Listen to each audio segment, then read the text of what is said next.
Hello students, তো আজকে আমি তোমাদের জন্য জিকে স্পেশাল ক্লাস নিয়ে চলে এসেছি। তো এটি হলো ক্লাস নাম্বার 10।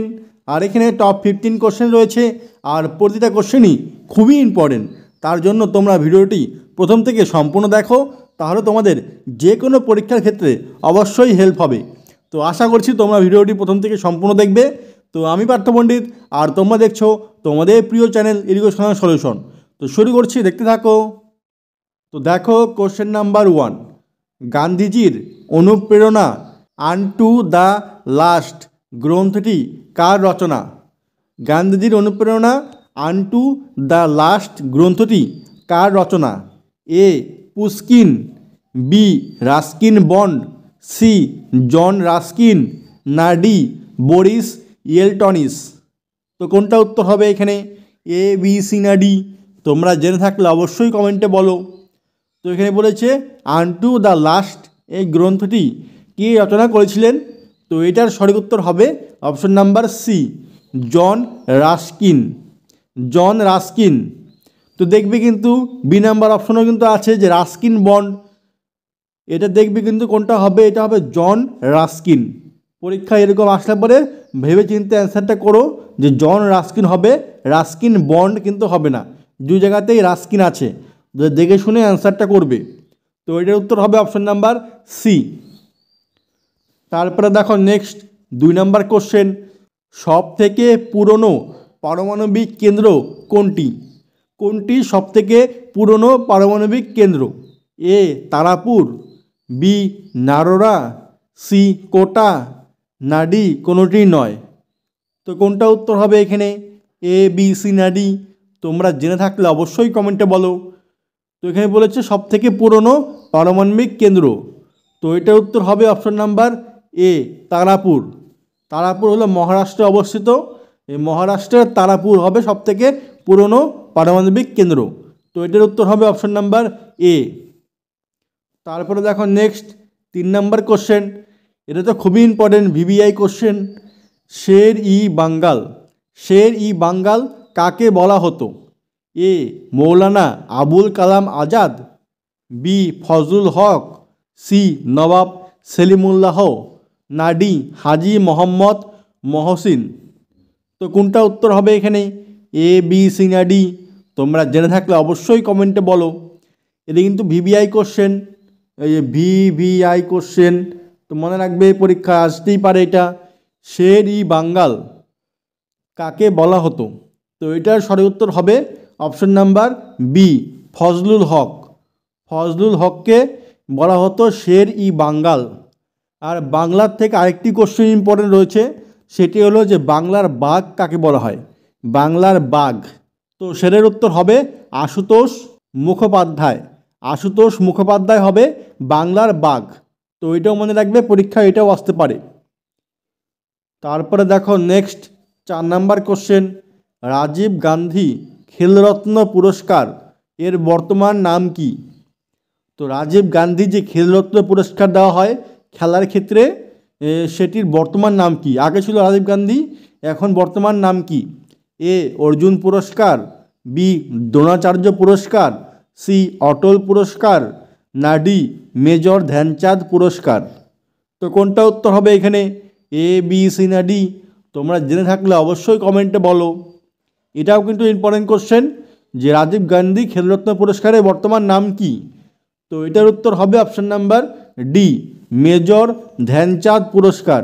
মেজর ধ্যানচাঁদ পুরস্কার নামে এখন বলা হয় এটিকে।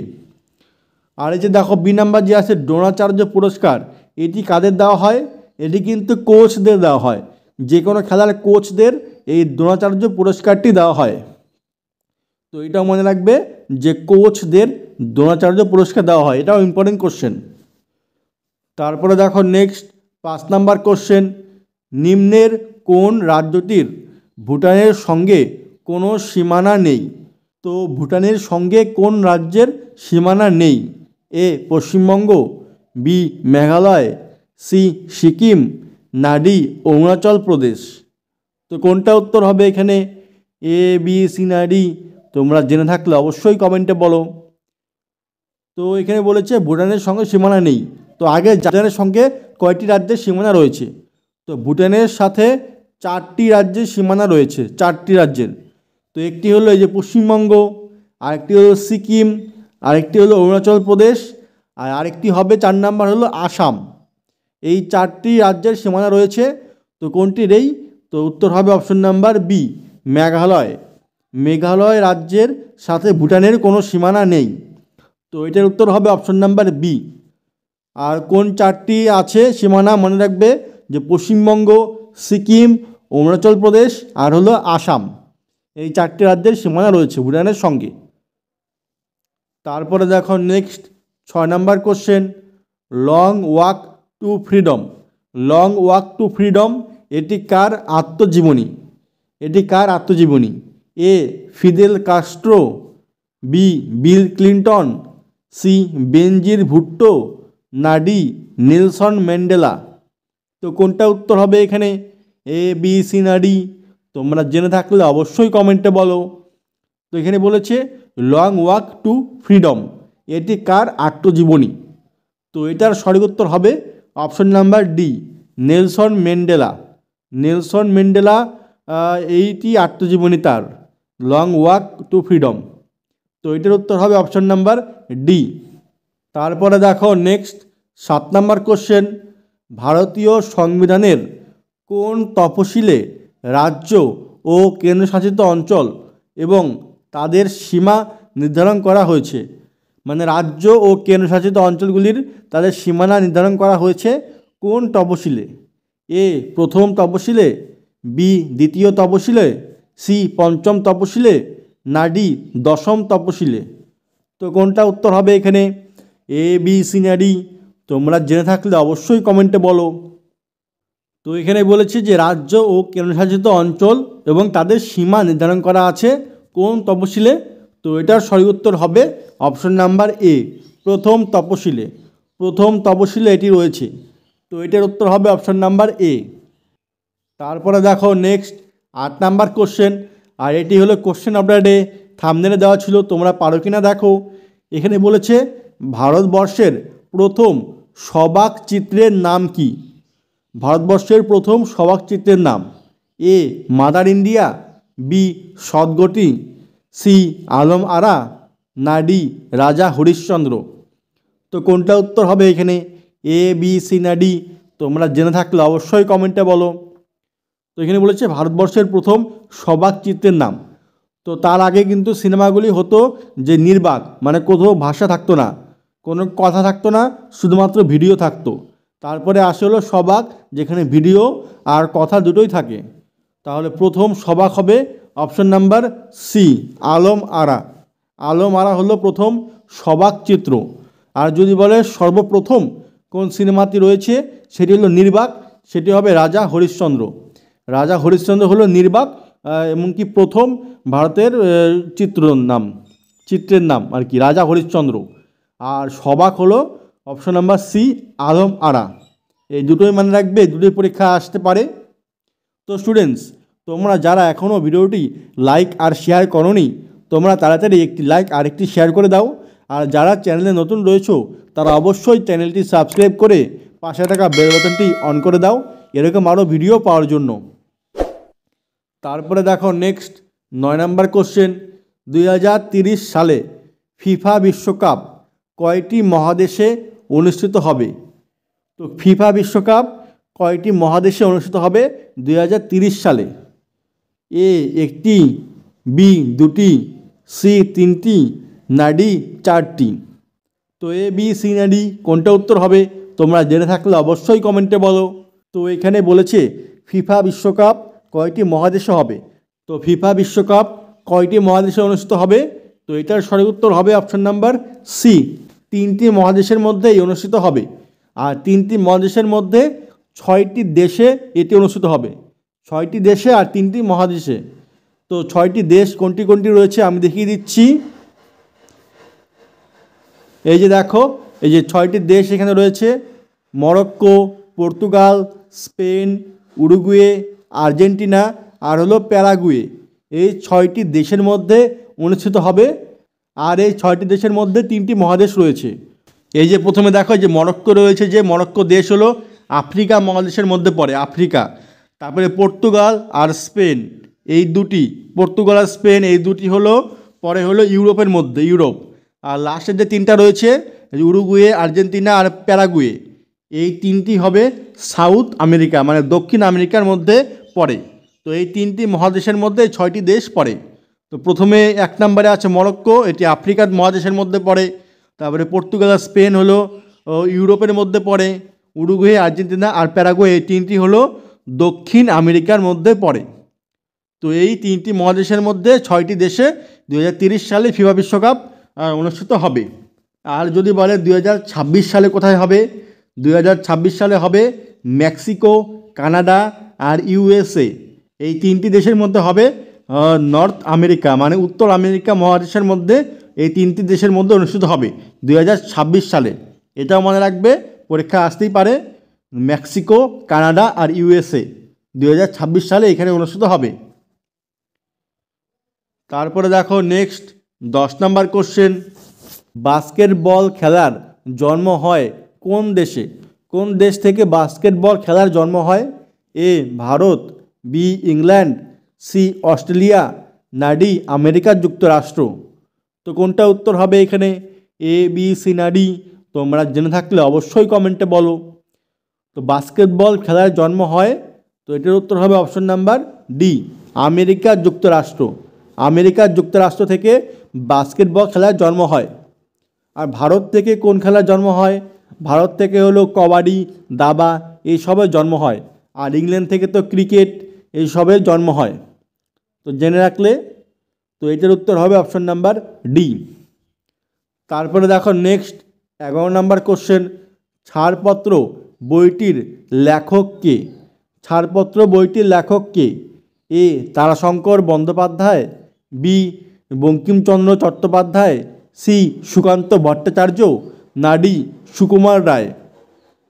তো কোনটা উত্তর হবে এখানে? এ, বি, সি না ডি? তোমরা জেনে থাকলে অবশ্যই কমেন্টে বলো। তো এখানে বলেছে ছাড়পত্র বইটির লেখক কে? তো এটার সঠিক উত্তর হবে option number C, Sukanta Bhattacharya. Sukanta Bhattacharya এই ছাড়পত্র বইটি লিখেছিলেন। তো এটার উত্তর হবে অপশন নাম্বার সি। আর যদি বলে আবল তাবল বইটির লেখক কে? আবল তাবল বইটি লিখেছিলেন সুকুমার রায়। সুকুমার রায় হলো আবল তাবল বইটি লিখেছিলেন। আর এই যে তারাশঙ্কর বন্দ্যোপাধ্যায় যে রয়েছেন, সেটি তারাশঙ্কর বন্দ্যোপাধ্যায় লিখেছেন হলো গণদেবতা। তো এটা মনে রাখবে যে তারাশঙ্কর বন্দ্যোপাধ্যায় হলো গণদেবতা বইটি লিখেছেন, সুকান্ত ভট্টাচার্য হলো ছাড়পত্র, আর সুকুমার রায় হলো আবল তাবল। এই তিনটি মনে রাখবে, পরীক্ষা আসতেই পারে যে কোনো একটি। তারপরে দেখো নেক্সট 12 নম্বর কোশ্চেন, ভারতবর্ষে বর্তমানে মোট কয়টি রামসার সাইট আছে? তো মোট কয়টি রামসার সাইট আছে ভারতবর্ষে? এ 49টি, বি 53, সি 75, না ডি 76? তো কোনটা উত্তর হবে এখানে? এ, বি, সি না ডি? তোমরা জেনে থাকলে অবশ্যই কমেন্টে বলো। তো এখানে বলেছে ভারতবর্ষে বর্তমানে মোট কয়টি রামসার সাইট আছে? তো এটার সঠিক উত্তর হবে অপশন নাম্বার সি, 75টি। ভারতবর্ষে মোট 75টি রামসার সাইট আছে। তার মধ্যে পশ্চিমবঙ্গে কয়টি রয়েছে?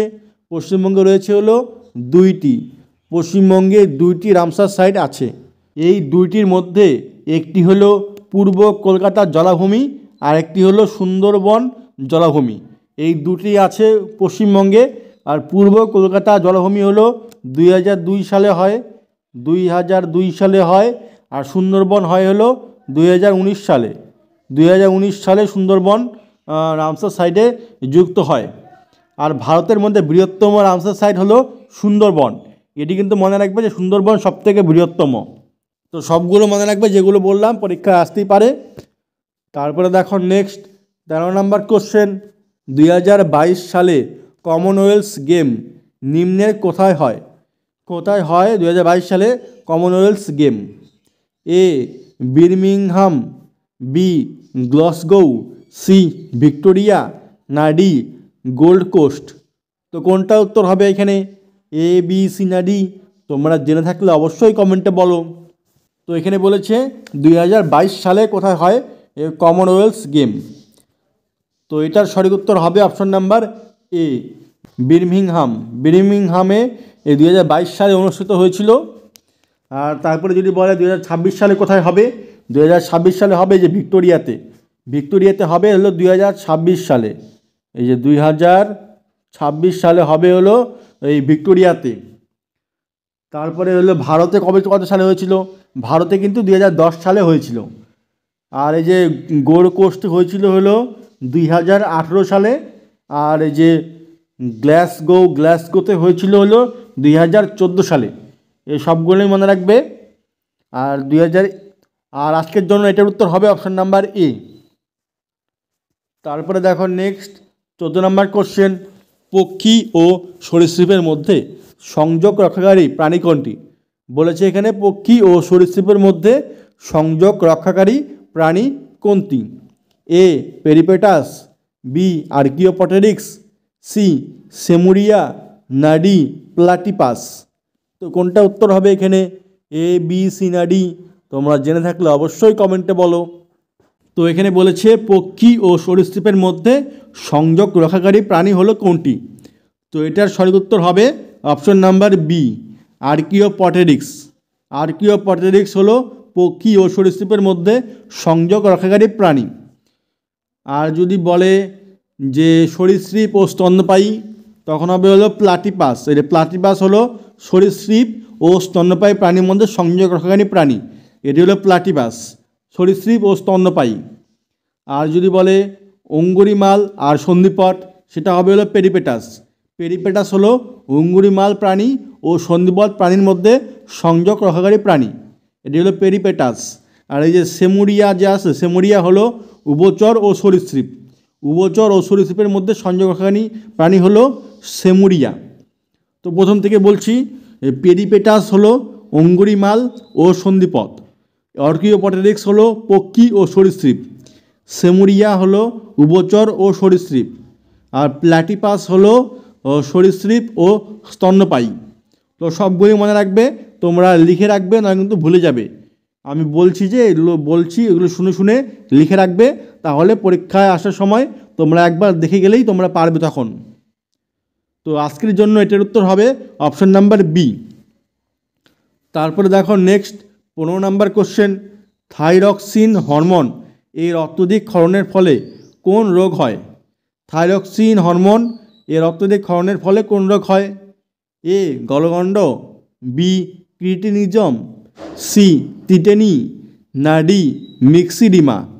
তো কোনটা উত্তর হবে এখানে, এ বি সি না ডি? তোমরা জেনে থাকলে অবশ্যই কমেন্টে বলো।